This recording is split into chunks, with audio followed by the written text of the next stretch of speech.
आईच्या जुन्या साडीची किंमत. गावच्या एका छोट्याशा घरात सुमनबाई आपल्या मुलगा सदासोबत राहत होत्या. घर गरीब होतं, पण आईच्या प्रेमात कधीच कमतरता नव्हती. सदा मोठा झाला, शिकला आणि शहरात चांगल्या नोकरीला लागला. काही वर्षांनी त्याने शहरात मोठं घर घेतलं आणि आईलाही तिथेच घेऊन गेला. सुमनबाईकडे एक जुनी, फिकट झालेली निळी साडी होती. ती साडी त्या नेहमी काळजीपूर्वक घडी करून कपाटात ठेवत असत. सदाची बायको नेहा एके दिवस कपाट आवरताना म्हणाली, "आई, ही जुनी साडी अजून कशाला ठेवली आहे? आता तिचा काही उपयोग नाही, टाकून देऊया?" सुमनबाई हसल्या.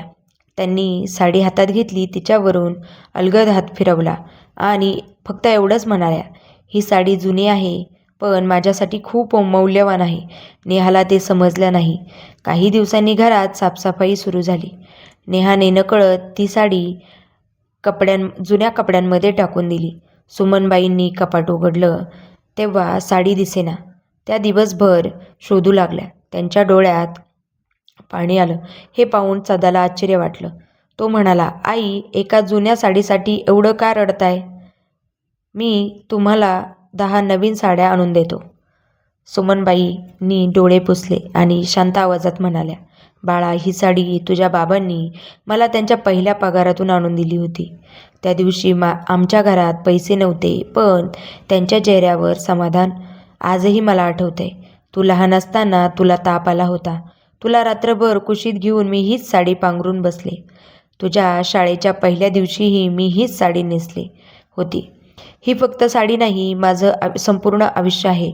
हे ऐकताच सदाच्या डोळ्यात अश्रू आले. त्याने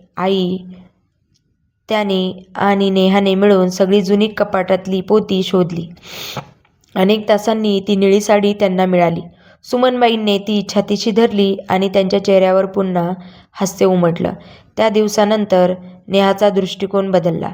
तिने घरातल्या प्रत्येक जुन्या वस्तूकडे आदराने पाहायला सुरुवात केली. कारण प्रत्येक जुन्या वस्तूमागे एखादी आठवण, एखाद्याचा त्याग आणि एखाद्याचं प्रेम दडलं असतं. काही महिन्यांनी सुमनबाई या जगाचा निरोप घेऊन गेल्या.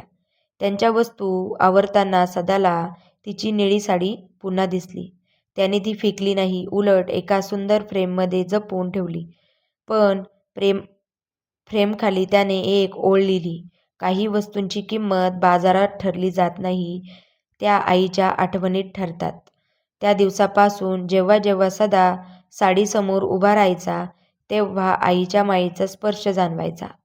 जुनी वस्तू कधी कधी निरुपयोगी नसते, ती आपल्या आयुष्यातील सर्वात मौल्यवान आठवणी जपून ठेवणारी खजिना असते. कसा वाटला व्हिडिओ नक्की कमेंट करून सांगा आणि अशाच नवीन व्हिडिओसाठी आपल्या चॅनलला सबस्क्राईब करा. धन्यवाद.